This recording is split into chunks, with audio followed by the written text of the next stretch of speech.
Hello ladies and gentlemen, and welcome back to the Road to Random. This episode was supposed to be a crunch tie against East Grinstead. As you can see, that's not happening. Today's match was postponed due to a waterlogged pitch. It's been rearranged.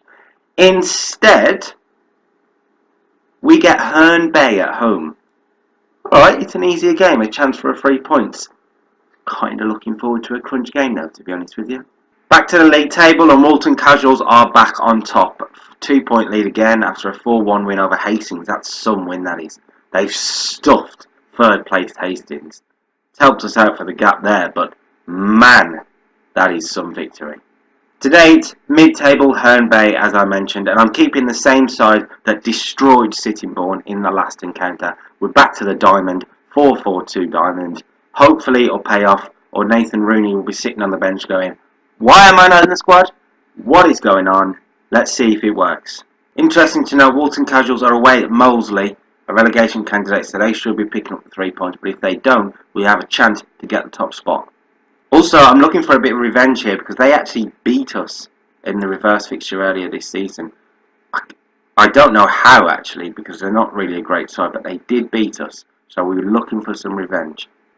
Okay then, here we go. We kick off, and I'm playing Jesse Wallace again on the right wing. Oh, we're in again. We're in straight from the kickoff. Danny Boy, he scored! 17 seconds on the clock. Danny Boy has banged in his 30th for the season.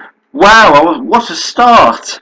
Right from the kickoff, Masungu with a lovely ball through, and Danny Boy, that's his pace. That's a partnership that's worked all season long. Some finish as well, right into the top corner. What a start. 16 seconds on the clock, and we're 1-0 up. Herne Bay hadn't even touched the ball. Okay, and Taylor Crossdale, he's got Danny Boy in again with a great pass. Danny Boy, it's 2-0. It is the perfect opening 12 minutes from the mighty Leaf. Danny Boy's got 2, an assist for Taylor Crossdale again. Wow, it's a fantastic ball across, and this time Danny Boy outside of the right foot, it looks like, into the opposite corner. Keeper stood no chance. Herne Bay looks shell-shocked. We are dominant. Quinn's free kick. Here's Hassan. Hassan over the top. Lovell's in. And it's a good save by Smith. That's a chance for them. Need to be a bit more vigilant, really. McLeod to the corner. And Smith. That's what we wanted from the new goalkeeper. Calm, collected, confident. He got there. He wasn't like that a couple of games ago with that bad mistake, but he's recovered. He's returned the favour there. And 30 minutes on the clock. It's turned into a bit of an even game, actually, but we've taken our chances early on. We've got more of the chances, but it's pretty even. Josh Passley has his recommended yellow card. Hassan's header, and it's turned in on the rebound from Quinn, and it's a goal back for Herne Bay, away back into the game. Liam Quinn with his 5th of the season. McLeod's corner, and Hassan gets there at the near post, hits the crossbar, and it's a simple finish for Quinn. The marking needs to be better at the near post. He's beat into the ball, and that's where that's come from. Herne Bay finished that half very, very strongly, and I think I'm going to have to make a change of tactic just to tighten us up a bit. Okay, then I'm going back to that defensive formation, a 4-1-2-3 defensive midfield wide. Nathan Rooney comes in for Taylor Crossdale, who comes off, so Danny Boy's up front on his own, with Rooney in the box-to-box midfielder role. Let's see if we'll get tightened up. It usually works.